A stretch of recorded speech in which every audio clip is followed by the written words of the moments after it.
A caminho do Rio de Janeiro, o Grêmio enfrenta o Vasco da Gama neste sábado com desfalques, mas o técnico Mano Menezes também terá retornos importantes para essa partida. Vamos falar ainda do empresário Marcelo Marques. Será que ele vai ajudar o Grêmio em contratações nesta janela de transferências? Qual o próximo passo para a gestão da Arena? Vamos falar ainda sobre um nome, um centroavante que o Grêmio buscou nas últimas horas, e eu quero saber a tua opinião sobre esta possibilidade de contratação.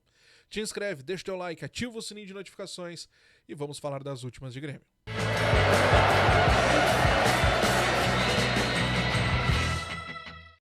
Valeu, meus amigos, obrigado pelo carinho da audiência de todos vocês. Quem não for inscrito, aproveita e se inscreva aqui no canal, deixa o like e vamos juntos falar das últimas informações do Tricolor, porque olha, o início, a retomada deste segundo semestre tem sido muito tumultuado, nada do que nós imaginávamos, não é verdade? Uma goleada sofrida para o Cruzeiro no último domingo, uma derrota para o Alianza Lima no meio desta semana. Eu pelo menos esperava um empate para que a gente pudesse matar esse jogo aqui na nossa arena, mas a realidade foi totalmente diferente e o Grêmio me veio de lá com uma derrota, uma expressiva derrota, e que vai ter que lutar muito para o confronto na próxima quarta-feira para poder sair com a classificação. Mas antes desta partida contra o Alianza Lima, antes de resolver a sua situação na Sul-Americana, o Grêmio precisa enfrentar o Vasco da Gama neste sábado às 5h30 da tarde lá em São Januário. Partida esta que o Grêmio vai ter, olha, um cenário bem complicado e bem conturbado. Primeiro, pela própria situação do Tricolor. E segundo, porque a pressão também existe do outro lado. Nas últimas horas, torcedores do Vasco entraram no CT e conversaram de perto com os jogadores, cobrando uma reação do time no campeonato. Situação nada boa, não é verdade? Por aqui, isso não aconteceu no CT, mas aconteceu lá no hotel em Lima, que eu já trouxe para vocês no vídeo anterior aqui. Torcedores foram até o hotel onde o Grêmio se hospedou, cobrou os jogadores, cobrou o técnico Mano Menezes. Alguns jogadores, inclusive, desceram do saguão do hotel para conversar com esses torcedores.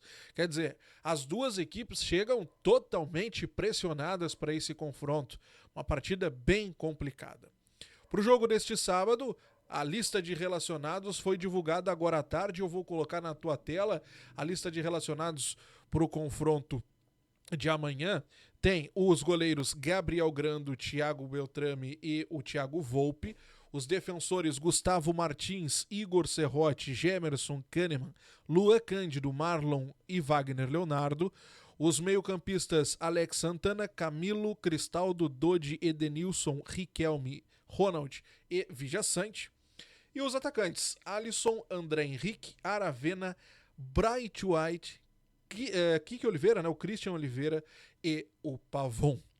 As duas notícias boas que eu tenho para vocês e que o técnico Mano Menezes deve ter comemorado é a volta do Bright White, né, o centroavante, e do Kiki Oliveira, que estavam afastados, vamos dizer assim, deste segundo semestre. O Bright White por conta das dores no tornozelo, né, que depois acabaram passando para o pé.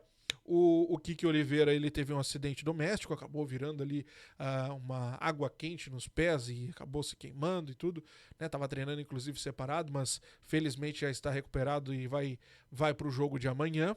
E são as duas boas notícias que o técnico Mano Menezes tem. Mas o Mano também tem, né, desfalques.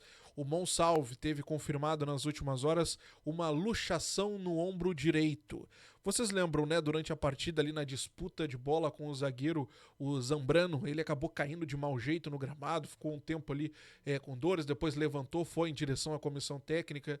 Ele tentou seguir na partida e tal, mas acabou saindo do estádio já, inclusive com uma tipóia, passou por exames na reapresentação em Porto Alegre e teve essa luxação constatada, fica de fora da partida de amanhã. Ele é cotado para estar pelo menos à disposição no confronto de quarta-feira, mas ainda não se sabe como é que ele vai estar até lá. Bom, O Mano também não tem para essa partida de amanhã até para mim uma surpresa, né? É o Lucas Esteves. O Lucas Esteves não está nessa lista de relacionados. A gente não sabe se houve um desconforto muscular ou daqui a pouco uma carga excessiva nos treinos, enfim, mas o fato é que o Lucas Esteves não está à disposição, o Grêmio ainda não se posicionou a respeito da ausência do jogador. Vamos imaginar um provável Grêmio para o confronto de amanhã? Embora o Mano tenha criticado, né, o desempenho tanto do Cristaldo como do Monsalve, e nós não temos o Monsalve para essa partida, temos só o Cristaldo, eu não consigo imaginar um time sem um meia armador. Eu acho que se perde muito, fica um buraco no meio campo. Nós não temos o Edenilson como essa referência, nós não temos o Vijaçante como esse cara, nós não temos o Alex Santana para ser esse cara. Mesmo que o Cristaldo seja insuficiente, é o que se tem. É o que se tem. Ah, Diogo, tem o Riquelme. Concordo, pode até ser o Riquelme, mas a gente precisa de um cara da função. A gente precisa ter um jogador para aquela função. A gente pode tentar imaginar uma equipe, né, com o que o Mano vinha conversando e falando nas últimas coletivas, embora eu diria para vocês que para mim pelo menos não é a ideal. Mas vamos lá, um provável time tem o Volpe, o Igor Serrote, o Wagner Leonardo, Kahneman e Marlon, Dodi, Vijaçante e Edenilson, Kiki Oliveira, Bright White e Alisson. É um possível time, um provável time pelo que o Mano vinha conversando e falando. Mas eu quero deixar um asterisco bem grande aqui em Kahneman, pela sequência. O Kahneman jogou no final de semana, jogou na quarta-feira e muito provavelmente vai jogar na quarta que vem. Então, pela sequência, não duvidem do Kahneman não atuar, né? Daqui a pouco entra o Gustavo ou até mesmo o Gemerson, e aí sim ele atuaria na quarta-feira contra o Alianza Lima. O Kahneman, né, não precisa nem explicar motivos do Kahneman estar numa partida tão importante e tão decisiva quanto a de quarta-feira. Então não me surpreenderia se o Kahneman não estivesse à disposição para o jogo de amanhã e o Mano tentasse um outro jogador ali no nosso sistema defensivo. Mas, reitero aqui, eu não gosto de um time sem um meia armador. Eu acho que fica um buraco muito grande ali, o Grêmio perde a posse de bola, o Grêmio não consegue ficar com a posse e não consegue se defender. Então, aí fica complicado. Ainda mais para um time o time, né, do Diniz, que gosta de tocar bola e o Grêmio tá cedendo muito espaço, não é uma boa, né? Não é uma boa. Então, mas vamos ver o que pode acontecer nas próximas horas, o que pode vazar, alguma informação, o que o Mano vai colocar em campo. Me chama a atenção também, meus amigos, a ausência do Jardiel, né?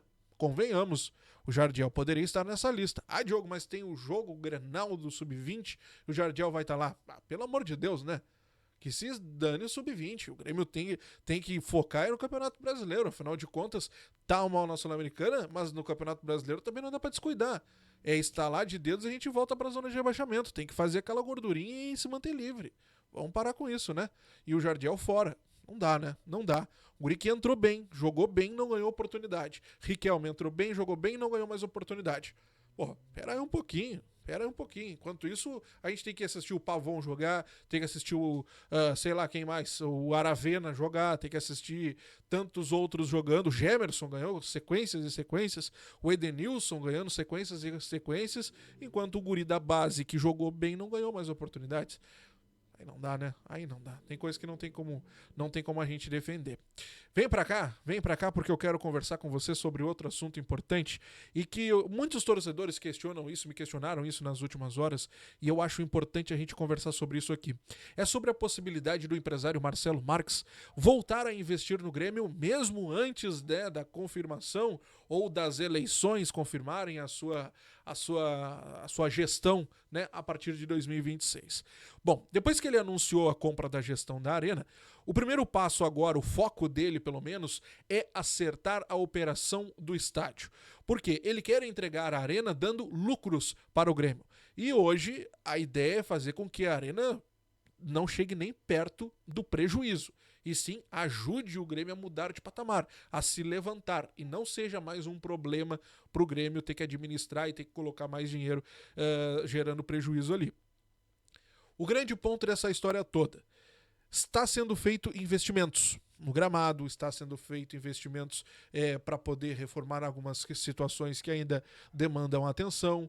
É importante, neste momento, montar um cronograma para poder fazer com que a Arena se autossustente e que dê lucro. E é nisso, nesta situação, que o Marcelo Marques, nesse momento, está focado. Em fazer com que a Arena dê lucro para o Grêmio. E essa transição é de tamanha importância por conta disso. Diogo, tu quer me dizer então que o Marcelo não tá nem aí pro time, o foco dele nesse momento é resolver a situação da Arena?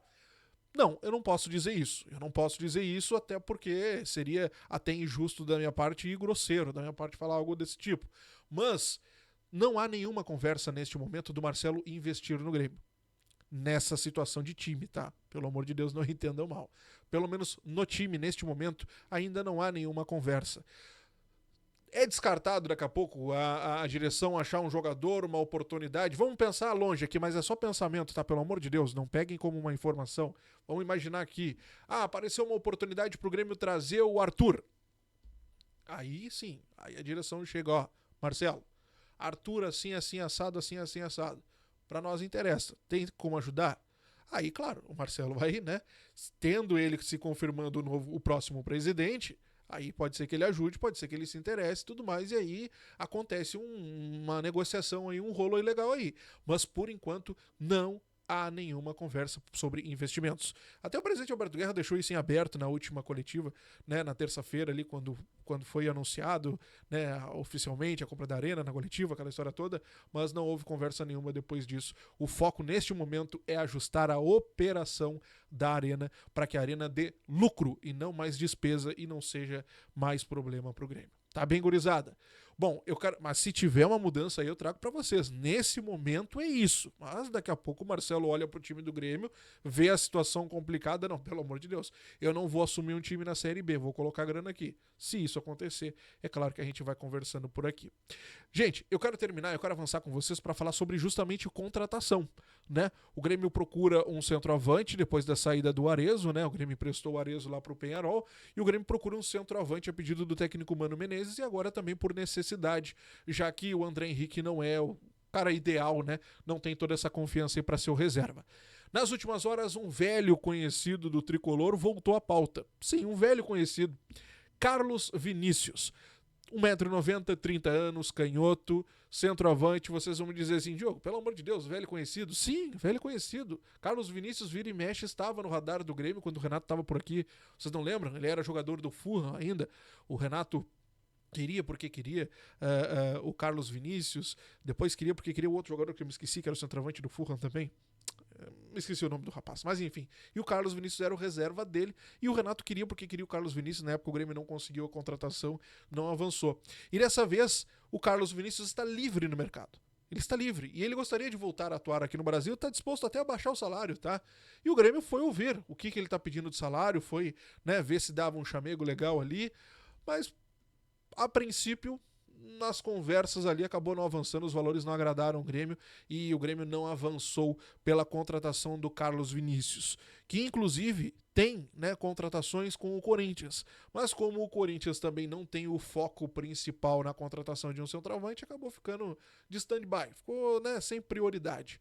E o Grêmio, ao que parece, colocou também o Carlos Vinícius de stand-by, mas buscou informações, ouviu o que o jogador quer receber e nesse momento Carlos Vinícius, 30 anos, canhotinho, 1,90m, foi procurado pelo Grêmio, mas ainda nada avançou. Tá bem?